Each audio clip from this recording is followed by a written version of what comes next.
So I think for the lesson of the day, it's be a Dave, don't be a Nima. What am I talking about? I'm talking about Dave the Diver. If you're not big in the indie world, you may not be aware, but this year, two of the big indie games that had hit the market was Dave the Diver and Mikio's Night Market. I don't think I'm saying that right, by the way, but I ended up looking into both of them and realized like Dave the Diver was just more my vibe. Now I might check out Mikiko or whatever's Night Market at some point, but I have to say that I was really excited when we had, in about a span of 2 weeks, both of them coming to the Nintendo Switch.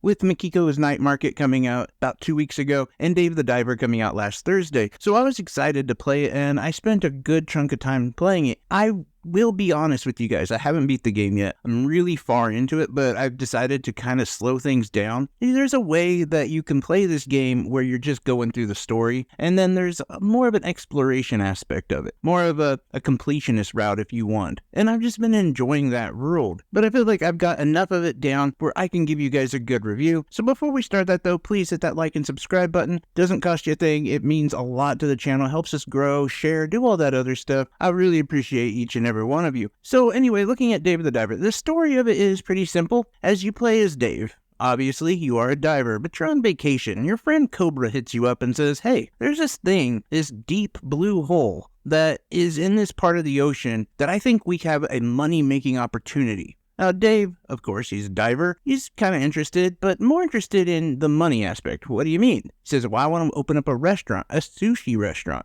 Now, where Dave can take care of gathering the ingredients, he knows nothing about running a restaurant. Luckily, Cobra knows an amazing chef by the name of Banco. Now, excited by this opportunity, Banco is also in. He wants to open up this restaurant next to this mysterious deep blue hole in the ocean that no one has ever seen. The interesting thing is every time you go in there, the environment changes. You will find new wildlife, new fauna, all sorts of stuff changes up every time that you dive in here, apparently. Now, I can be honest and say that's not exactly the case, but that is kind of how they sell it. And yeah, there is enough changes on each dive. So you basically have this really simple loop of you going down and catching fish and bringing it back to the restaurant, right? Well, that's just one aspect of the game. And this aspect is more of your exploration and combat. Yes, you have combat because there's enemies. There's fish that want to kill you. There's sharks. There's actually other people who are out to get you. There's pirates that are attacking dolphins. There's all sorts of craziness that's going on. So you need some weapons. And you have a guy by the name of Duff who has an app that you can download on your phone where he will make you different weapons.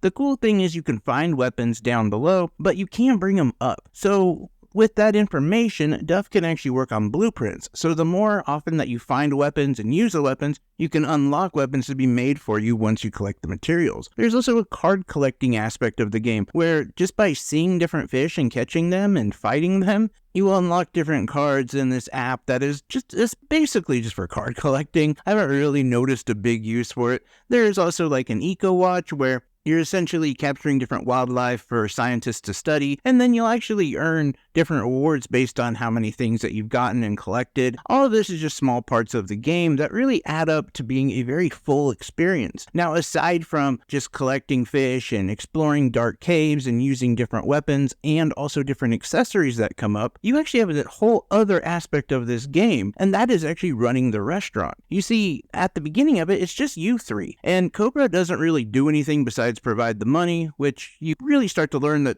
even that, you're the one making the money, but you and Banco have to run the restaurant. You, as a waiter slash hostess slash everything else, are the one who actually has to serve the food. And there's little mini games that come in when it comes to like drinks, like green tea, and later on you could unlock beer, which is a really tricky little mini game, but it has you running back and forth, serving people, taking care of people, and ultimately raising your social media score. Yes, I know.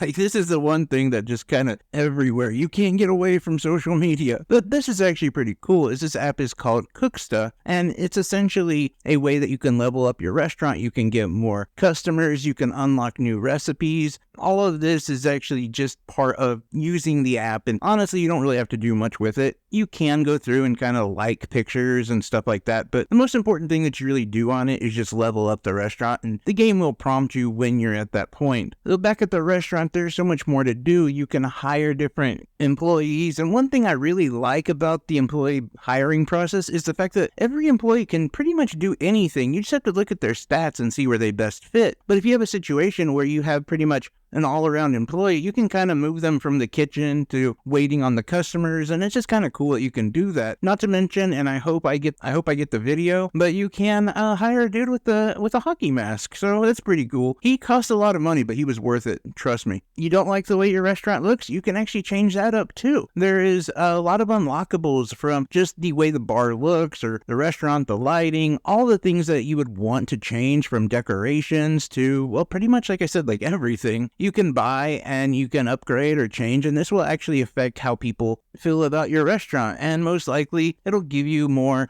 social points when it comes to cook stuff, and more money, more tips, all the good stuff about running a restaurant. So ultimately, that's the big hook of this game. There is a completely different aspect of this game that I don't want to get too far into, but I will say it involves underwater people, or mer people. This is actually a really cool storyline, so I don't want to ruin anything, but I will say that there are some choices being made here, especially when it comes to just how you're running a restaurant and dealing with the mer people. Like, think about it. They're half fish. You're serving fish. Whatever. But I will also say, too, that it goes beyond that. You have boss fights, which are pretty epic and pretty fun. And what I think I like about the most about this game is the fact that it has this cozy feeling to it, but it can turn into instant panic. Like, when you're out and you're just kind of exploring and you're really feeling the ocean and checking out all the different environments, thinking about what you want to, what ingredients you want to bring back to the chef, you're looking at all the aspects, and then a great white shark pops up.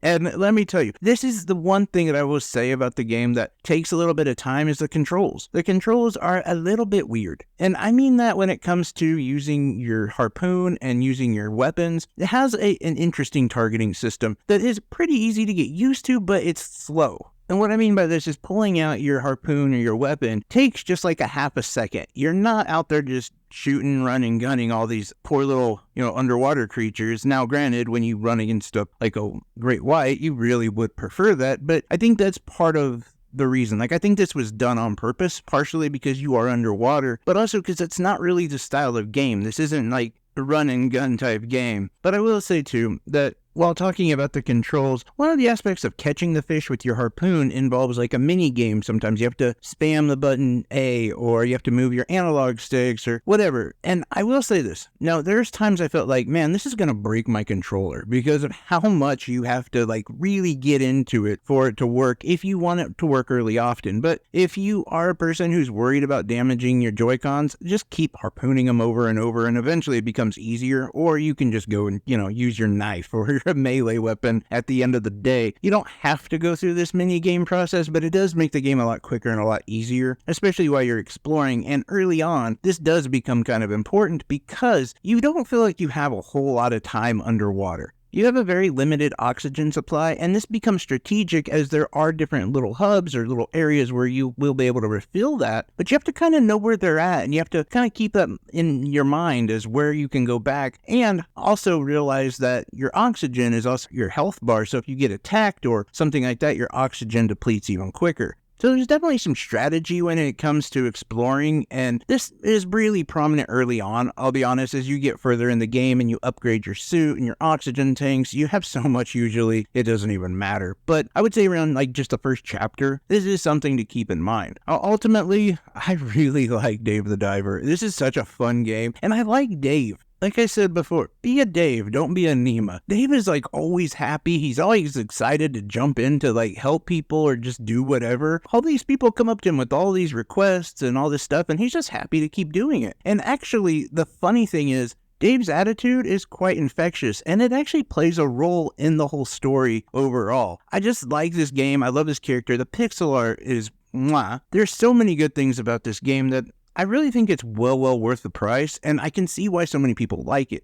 If you're looking just to rush through this game, I think you can do it in about 15 to 20 hours, but if you really want to take your time, I think you can look at 30 to 40 plus hours in the game. there's really just a lot to do and a whole lot of content that can be used or not. Like, it's up to you, and I really like that aspect of the game, that you're not pushed one way or the other. Now, a few of the negative things I will say. For one, the controls, as I touched on before, they're just a little bit weird to get used to, but once you do, it's fine. It's not even an issue. But I will say, sometimes, especially when you're hitting at certain depths of water or you're fighting certain bosses, the screen will kind of lag just a tad bit. It's not even like enough to ruin anything, but it's there. So I definitely wanted to throw that out. And I would say too, my other just small issue with the game is you don't really know where you're going. And I know in most games that would be a make or break for me, but there's just so many things to do and so many things to collect. Sometimes you actually forget about pushing the story forward and just doing this addictively fun loop. But I will say too, part of not giving you direct directions where to go is probably